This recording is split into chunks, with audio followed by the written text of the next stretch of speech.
কিন্তু সে লোকের কাছে বলেছে, বরং কাকির কাছেই তর্কের মাধ্যমে বলেছে। এভাবে বেশ কিছুক্ষণ তর্ক চলল। মা কাকিকে এক প্রকার শাসিয়ে বলল, এরপর তোমাদের যেন আমাদের আশেপাশে না দেখি। আমাদের তো বয়ে গেছে তোমাদের কাছে গিয়ে বসে থাকতে। তোমরা আমাদের ত্রিসীমানায় আসবা না, যাব না।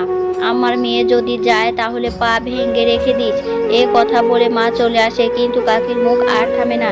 সে চিৎকার চেঁচামেচি করে আমাদের কথা শোনাতে থাকে। এক কথায় পায়ে পা লাগিয়ে ঝগড়া করেই যায়। সেই ঘটনার পর অনেক মাস কেটে গেছে। সময়ের সঙ্গে সঙ্গে মানুষ আমার টপিক ছেড়ে অন্য টপিক খুঁজে নেয়, অথচ আমাকে চোর কথাটা এখন আর শুনতে হয় না। তবে যদি কারোর সাথে ঝগড়া লাগে, কোনো টপিক খুঁজে না পায়, কোনো যুক্তি দিতে না পারে, তখন সেই মুহূর্তে আমাকে অতীতের কথা মনে করিয়ে দেয় আমি চোর, সেই কথা বলে। এভাবেই কেটে যায় কয়েক মাস। কাকিও যদিও সেই ঝগড়ার পর আমাদের ঘরে আসা যাওয়া করে, মাও তাদের সাথে স্বাভাবিকভাবে কথা বলে, কিন্তু একমাত্র আমিই পারিনি সেই ঘটনা ভুলতে। তাই তো রানীর সঙ্গে কথা বললেও কাকা কাকির সঙ্গে কখনো কথা বলিনি। তো এমন এক সময় রানীদের ঘরের টিভি নষ্ট হয়ে যায়। সেই সময় 10 দিনের মতো রানীদের ঘরের টিভি নষ্ট পড়েছিল।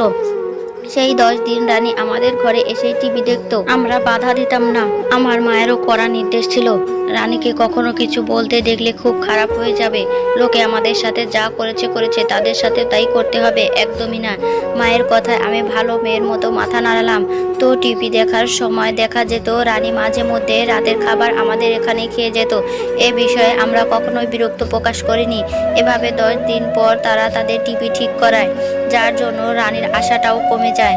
কয়েকদিন মাঝে প্রকৃতি তার প্রতিশোধ নিয়ে নিল। আমরা আমাদের সাথে ঘটে যাওয়া প্রতিশোধ না নিলেও প্রকৃতি তার ঠিকই প্রতিশোধ নিয়ে নিয়েছে। একদিন খবর আসে আমার কাকাতো ভাইকে পুলিশ ধরে নিয়ে গেছে। কাকাতো ভাইয়ের সঙ্গে আরও কিছু লোক ছিল, তারা একটি দোকানে তালা ভেঙে চুরি করেছে এই অপবাদে। এই খবর আসলে কাকি তো কান্নায় ভেঙে পড়ে। তার কান্না শুনে মা সেখানে যায়, শুনতে চায় কি হয়েছে। সব শুনে সবাই চিন্তিত হয়ে পড়ে।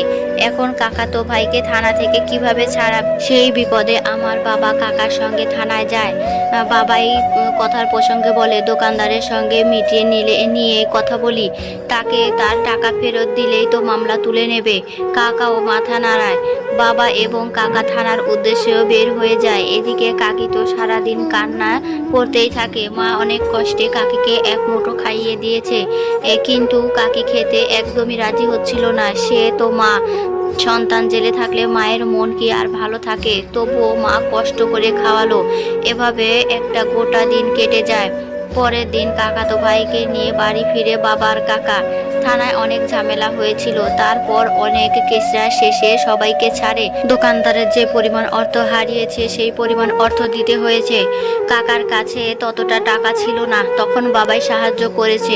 এবারে কাকা বাবার কাছে কৃতজ্ঞতা প্রকাশ করে বলে, কিন্তু বাবা বলে, আরে সজীব তো আমারও ছেলে, আমাদের রক্ত, তাকে আমরা বাঁচাবো না তো কে বাঁচাতে আসবে। এই কথাবার্তা বলা পরে সজীবকে ডাকা হয় চুরির কারণ জিজ্ঞাসা করার জন্য।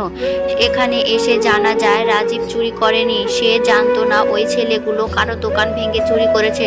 তাদের সঙ্গে বসে থাকার কারণে পুলিশ তাদের সঙ্গী ভেবে তাকেও ধরে নিয়ে যায়। এ কথা বলতে গিয়ে সজীব ভাইয়া কান্নায় ভেঙে পড়ে। কাকি তাকে বুকে জড়িয়ে নেয়। রাজীব ভাইয়া বলে, আমার সব শেষ। চুরি না করেও আমি এখন সারা পৃথিবীর কাছে চোর হয়ে গেলাম। আমার তো সব শেষ মা, এ লজ্জা থেকে আমি কিভাবে বাঁচবো? আমার তো মরে যেতে ইচ্ছা করছে। কাকি ভাইকে নানাভাবে সান্ত্বনা দেয়। আমি এবং মা তাদের দিকে অবাক দৃষ্টিতে তাকিয়ে আছি। মা না পেরে বলেই ফেললো, পৃথিবীতে অনেক বাবা মা থাকে যারা না চাইতে এমন কিছু করে ফেলে যার ফল তাদের সন্তানদের ভোগ করতে হয়। এ কথায় বাবা অবশ্য মাকে ধমক দিয়ে ঘরে পাঠিয়ে দেয়। তবে কাকি ঠিকই বুঝতে পেরেছে কথাটি তাকে বলা হয়েছে। মা এবং আমি আমাদের ঘরে চলে এলাম পরের দিন তো ভিউয়ার্স, পরের দিন কি হতে চলেছে, কাকি কি তার ভুল স্বীকার করবে নাকি করবে না, পরবর্তী পার্ট দেখতে হলে অবশ্যই আমাদের চ্যানেলটি সাবস্ক্রাইব করে রাখতে হবে। তো আজকের পর্বটি কেমন লাগলো অবশ্যই কমেন্ট করে জানাবেন, আর যদি পরবর্তী পার্ট দেখতে চান তাও কমেন্ট করে জানাবেন। আজকে এ পর্যন্তই, ভালো থাকবেন, সুস্থ থাকবেন, আর আমার চ্যানেলটি অবশ্যই সাবস্ক্রাইব করে রাখবেন।